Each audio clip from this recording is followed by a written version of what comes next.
안녕하세요. 잠깐신학 평생신앙 주목사입니다. 오늘도 여러분과 함께 신앙의 작은 주제 가지고 잠깐 이야기 나눠보겠습니다. 오늘은 인간의 죄에 대한 이야기를 해보려고 합니다. 우리가 기도를 하다 보면 흔히 하는 말이 있어요. 이런 표현을 많이 하죠. 죽을 수밖에 없는 이 죄인이. 조금 더 시적인 표현을 써서 버러지와 같은 우리를, 이런 말들을 하는데요. 죄에서 용서해 주셨다. 죄에서 살려 주셨다. 그런데 다시 생각해 봅시다. 도대체 우리가 무슨 죄를 지었습니까? 여러분 죄 지었습니까? 여러분 죄인이에요? 구체적인 죄목이 뭔가요? 죄를 올바르게 이해하려면 죄에 대한 개념을 먼저 정리해야 됩니다. 인간적으로 말할 때 죄는 이런 측면이 있습니다. 헌법과 법률, 정해져 있는 실정법, 성문법, 그 법을 위반하는 것이 죄이죠.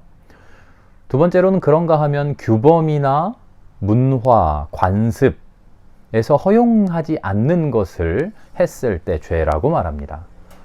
한 단계 더 나가면 도덕이나 윤리적인 잘못, 그것을 우리는 죄라고 말하죠. 이런 틀 안에서 생각하니까 우리가 죄지었다라고 했을 때 스스로를 돌아봅니다.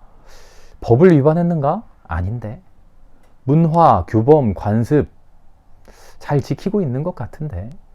그럼 우리는 어디로 집중하죠? 우리의 도덕적인 삶, 윤리적인 삶, 성품, 조금 더 착하게 살았어야 되는데 왜 그러지 못했을까? 조금 더 윤리적으로, 조금 더 착하게, 조금 더 사랑하면서, 조금 더 포용하면서, 그냥 애매한 추상적인 선한 삶, 그것을 완벽하게 못했다. 그래서 나는 죄인이다. 이런 식의 이해에 머물러 버린다는 겁니다.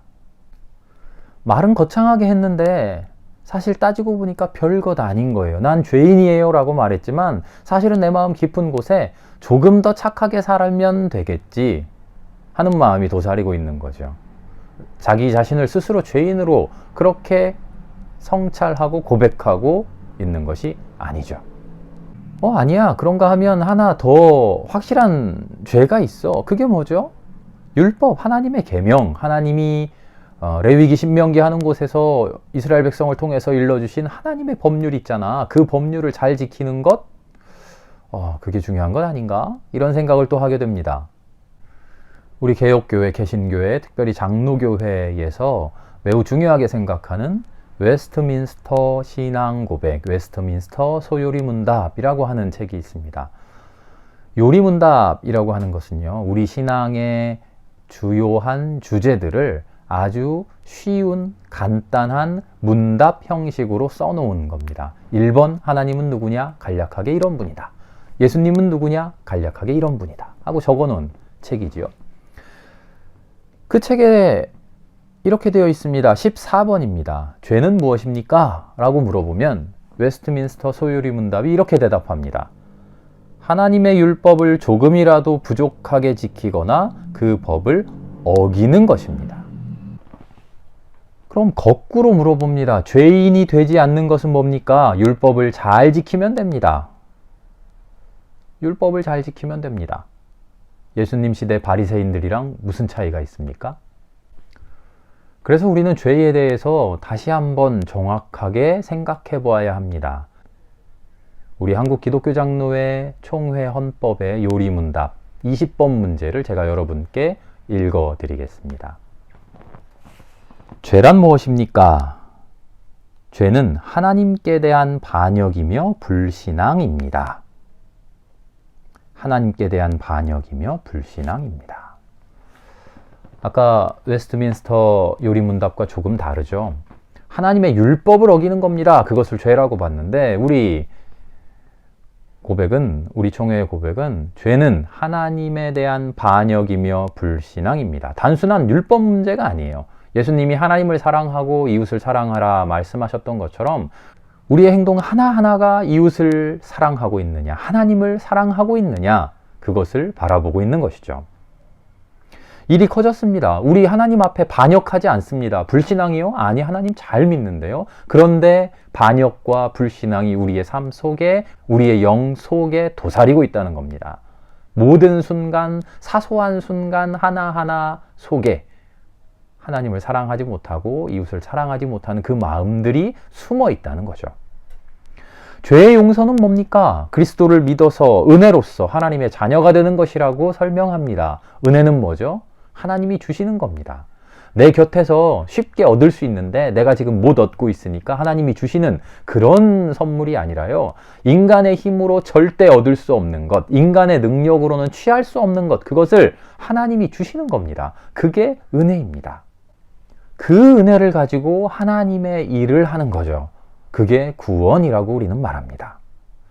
그래서 나는 죄인입니다 라는 고백은 세 가지 측면에서 이해해야 됩니다. 첫 번째로는 나는 인간입니다 하는 존재론적 성찰입니다. 나는 근원적으로 하나님의 일을, 하나님 같은 일을, 그리스도 같은 삶을 살아갈 수 없는 존재입니다. 존재론적인 성찰입니다. 두 번째로 나는 죄인입니다 하는 말은 나는 그리스도처럼 살아야만 하는 존재입니다. 목적론적인 성찰입니다.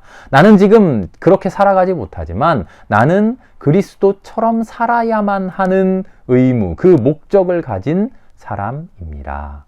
그렇게 고백하는 거죠. 삶의 이유를 고백하는 겁니다. 세 번째, 나는 죄인입니다라는 고백은 그렇게 살아가는 삶은 내 힘으로 할 수 없고 하나님의 은혜로 가능합니다. 하나님의 은혜가 아니면 불가능합니다. 라는 고백입니다. 이것을 은총론적인 성찰이라고 말합니다. 죄에서 벗어나도록 해주시고 구원의 삶을 살아갈 수 있도록 해주시는 것은 하나님의 은혜입니다. 나는 죄인입니다. 이렇게 고백할 때 윤리적으로 도덕적으로 좀 더 착하게 살아야지 이런 생각에 머무르지 맙시다. 혹은 율법주의자들처럼 하나님 말씀, 성경 말씀에 나오는 조목조목들을 그대로 지켜야지 이런 생각에도 머무르지 맙시다. 나는 죄인입니다 고백할 때 나는 인간입니다. 그런데 그리스도처럼 살아야 됩니다. 그 삶을 하나님이 은혜로써 채워주십니다. 이 고백 가지고 나는 죄인입니다 기도할 수 있는 우리가 되기를 바랍니다.